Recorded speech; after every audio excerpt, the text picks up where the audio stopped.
Hi everyone! Welcome to Sulit Reviews. So katulad guys nung sinabi ko dun sa unboxing and review ko ng ROG Phone 2, i-share ko sa inyo yung naging experience ko sa paggamit nito after more than 2 weeks of usage.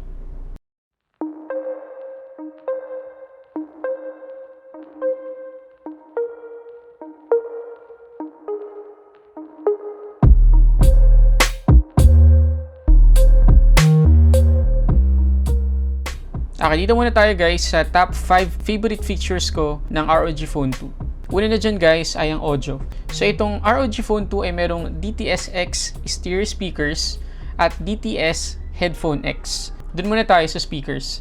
So yung DTS-X stereo speakers na guys ay merong dalawang dedicated amplifiers. Kaya in a nutshell guys, sobrang lakas pero sobrang linaw ng sound ng stereo speakers itong ROG Phone 2. Pero yung DTS-X ay nakatulong para mas maging immersive pa yung media consumption mo pati yung gaming experience dito sa ROG Phone 2. Tapos meron pa siyang outdoor mode ng speakers niya. So kung nahihinaan ka pa rin sa sobrang lakas na stereo speakers ng ROG Phone 2, sabihin natin nasa labas kayo o nasa maingay na environment, pwede mong i-enable yung outdoor mode para mas ma-amplify pa yung speakers niya.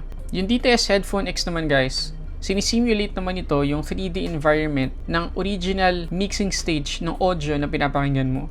So kung paano siya ni-record ng mga artist, yung audio na pinapakinggan mo, yung music or yung sound effects, ganun na ganun mo maririnig yun dito sa ROG Phone 2 gamit yung isang capable sa DTS na headphone. At according sa website ng DTS, may experience mo yung sound na naririnig mo sa mga movie theater. So may experience mo yung full 11.1 channel surround sound kapag naka DTS Headphone X ka. Kung ang gamit mo naman ay Bluetooth earbuds or earphones, meron naman siyang aptX HD. So kung compatible sa aptX yung gamit mong earphones or earbuds, mas mai-enjoy mo yung ROG Phone 2. Next feature na na-enjoy ko dito sa ROG Phone 2 ay yung display. So ulitin ko lang guys, meron siyang 6.59 inches na AMOLED 1080p display at wala yung notch. So again, mas mai-enjoy mo yung viewing experience mo dito kapag nanonood ka ng movies, lalo na kapag nag-games ka kasi walang maliit na notch dun sa gilid na makakasagabal sa'yo habang ginagamit mo tong phone.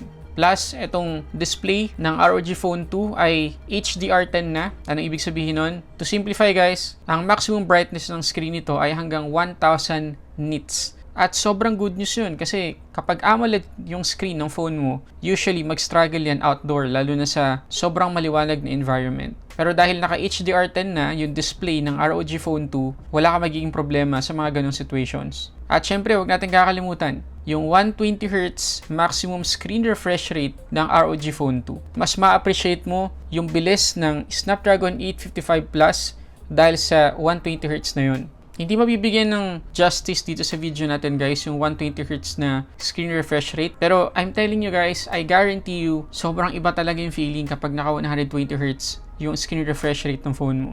Parang ayaw mo nang babaan yung screen refresh rate. Kung hindi lang makaka-apekto sa battery life, yung 120Hz screen refresh rate, hindi ko yan bababaan. Pero dahil sobrang lakas talaga sa battery, nagsi 60Hz lang ako sa everyday kong paggamit dito. Pangatlong favorite feature ko ng ROG Phone 2 at yun ay ang battery life. Meron na akong 3 hours and 46 minutes of screen on time kahit 80% pa yun ay titirang battery sa akin. Tapos nung 49% na siya, 8 hours and 20 minutes na yung screen on time. So dito pa lang guys, masasabi na talaga natin na sobrang ganda ng battery life itong ROG Phone 2. At nung 37% na, meron na akong 10 hours and 24 minutes na SOT.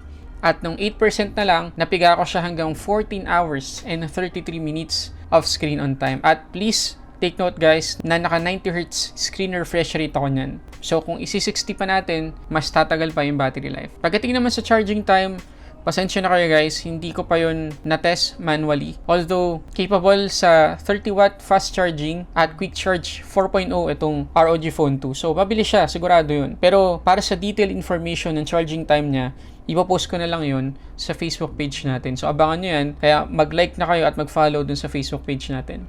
Okay, next top feature ng ROG Phone 2 na nagustuhan ko talaga ay yung camera.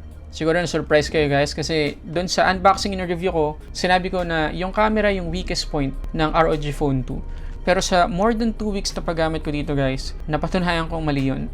Hindi ito yung weakest point ng ROG Phone 2. Mamaya sasabihin ko kung ano yun. Pero kagaya na makikita nyo sa pictures ngayon guys, sobrang sharp, detailed ng photos at natural yung kulay niya. Hindi saturated, kaya gustong gusto ko talaga. At dahil na rin yan doon sa 48 megapixels na main shooter niya na merong Sony IMX586 na sensor. Pero dito sa camera guys, ang pinaka-paborito ko ay yung 4K 60 frames per second niya na video. So kagaya ulit na makikita nyo ngayon, hindi ako makapaniwala sa sobrang pagka-sharp ng videos na nakunan ko. At lalong-lalo na guys, yung stabilization niya. Baka marami sa inyo nag-iisip na hindi stabilized yung video dito sa ROG Phone 2, pero hindi. Sobrang stable guys. Katulad nito, kakakalain nyo na naka-tripod or naka-gimbal ako, pero hindi. Kamay lang ginagamit ko dyan guys. At ito naman, naglalakad ako. At hindi ko iniingatan yung phone para maging steady siya lalo. Talagang normal na hawak lang habang naglalakad ako. At sobrang stable. At panghuling top feature ng ROG Phone 2 na gustong gusto ko ay, syempre ano pa ba? Performance. Wala na tayong pag-uusapan kapag narinig natin yung Snapdragon 855 Plus. Kasi sa ngayon, yan pa rin yung pinakamabilis na chipset ng Qualcomm. Kasi hindi pa naman nare-release yung mga phone na merong Snapdragon 865. So ito pa rin yun. At kagaya nung nakita natin sa Antutu benchmark dun sa unboxing and full review ko, natalo niya yung 99% ng mga users ngayon. So, ganun kalakas guys yung phone na to. At not to mention, naka 12GB of RAM at naka UFS 3.0 yung storage niya. So, kung sakali man na bibili ka ng ROG Phone 2 na 256GB or 512GB, okay lang yun. Basta 12GB yung RAM, solve ka na. Pero please do take note na wala tong SD card slot. So, kung kaya mong mag 512, at least 512GB of internal storage, gawin mo para future-proof na yung ROG Phone 2. At syempre, huwag natin kakalimutan yung Armoury Crate application dito sa ROG Phone 2 na sobrang nakakabilib kasi ma-adjust po talaga yung clock speed nung chipset niya, yung temperature at marami pang iba. At lalo na yung sinabi ko kanina, kapag naka 120Hz ka pa na screen refresh rate dito sa ROG Phone 2, lahat smooth na. As in, lahat smooth. Okay, pero syempre guys, hindi pa rin perfect phone ang ROG Phone 2. So meron pa rin tayong nakitang cons sa phone na to at i-share ko pa rin yun sa inyo. So, naalala niyo yung sinabi kong weakest point ay yung camera na binawi ko na ngayon guys. Kasi hindi yun yung weakest point ng ROG Phone 2 para sa akin sa paggamit ko dito in more than 2 weeks. Ang weakest point para sa akin ay yung design. Bakit? Unang-una na dyan guys, dahil sa design ng ROG Phone 2, which is, don't get me wrong guys, maganda yung design ng ROG Phone 2 kasi makikita nyo naman, sobrang unique. Tapos merong RGB logo ng Republic of Gamers dun sa likod na pwedeng umilaw kapag i-enable mo yung X mode. Tapos meron pa mga circuit board linings all over the phone at yung matte finish niya sa likod, maganda talaga yung design. Pero, dahil dun sa air triggers niya, tapos yung 48-pin side mount connector niya dun sa gilid, naging mahirap sa akin guys na humanap ng mas magandang case para sa phone na to. Kasi yung Aero case na kasama dito sa ROG Phone 2, hindi ko siya sobrang gusto kasi nga hindi protected masyado yung phone sa mga scratches. Kasi exposed talaga yung phone. At naintindihan naman natin yun kasi kailangan talaga ng ventilation nitong phone dahil madali siyang mag-init kapag naka-X mode ka or kapag nakasagad yung clock speed ng ROG Phone 2 or kapag nag-games ka. So, tama lang yung Aero case na yun. Pero, hindi naman ako gamer. So, hindi iinit ng ganun yung phone sa akin. So, humanap ako ng mga cases para dito sa ROG Phone 2 at yes, sobrang hirap guys makahanap nun. Yung Asus, merong binibenta na case para dito sa ROG Phone 2 pero hindi siya ganun kamura. Nasa 2,500 plus, which is di ko naman sila masisi kasi maganda talaga yung case pero hindi yun yung budget ko para sa case ng isang phone. So keep in mind lang guys dahil sa unique na design ng ROG Phone 2 at dahil dun sa mga extra features ng design niya, mahihirapan kang humanap ng case. Tapos guys, pagdating pa rin sa design na hindi ko nagustuhan talaga ay yung bigat tsaka yung laki ng ROG Phone 2. Actually, yung first stick na paggamit ko dito sa ROG Phone 2 guys, medyo nahirapan ako mag-adjust sa size tsaka sa weight niya. Kasi believe me guys, ang bigat talaga niya. At para lang sa comparison ng size niya, ito yung iPhone XR which is kinukonsider pa rin na malaking phone sa ngayon. Pero, kita nyo naman, ang liit niya kumpara sa size ng ROG Phone 2. So, medyo malaking adjustment kapag ginagamit mo na yung ROG Phone 2 for the first time. Magugulat kayo sa bigat niya guys. Pero, after 1 week, nasanay na rin naman ako. Number 2, na hindi ko nagustuhan sa phone na to, ay yung under-display fingerprint scanner. Optical lang siya guys. So, hindi siya ganun ka-secure. Pero, dahil optical siya at sobrang bilis ng phone na to, i-expect mo na mabilis din yung fingerprint scanner. At hindi ganun yun.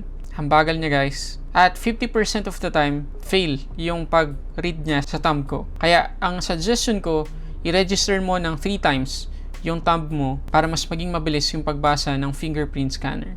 Okay, so yun guys yung mga nagustuhan ko dito sa ROG Phone 2 at mga parts niya na hindi ko masyadong gusto. Pero overall guys, masasabi ko ba na sulit yung ROG Phone 2 lalo na tong Ultimate Edition? Yes. Pero again, hindi ito para sa lahat. Pero kung gamer ka talaga, mag-enjoy ka dito. Guaranteed yan. Lalo na ang daming accessories na ginawa ng Asus para dito sa phone na to. So, ulitin ko, yes, sulit na sulit yung ROG Phone 2, pero hindi siya para sa lahat. So, yun lang muna guys. Maraming salamat sa panonood ninyo at salamat dun sa mga naghintay sa video na to. Sana nakatulong para makapag-decide kayo kung dapat ba kayong bumili ng ROG Phone 2. So, yun muna guys. Maraming salamat ulit. Please hit the like button below at mag-subscribe na rin kayo para sa samot-saring unboxing and reviews. This is Sulit Tech Reviews.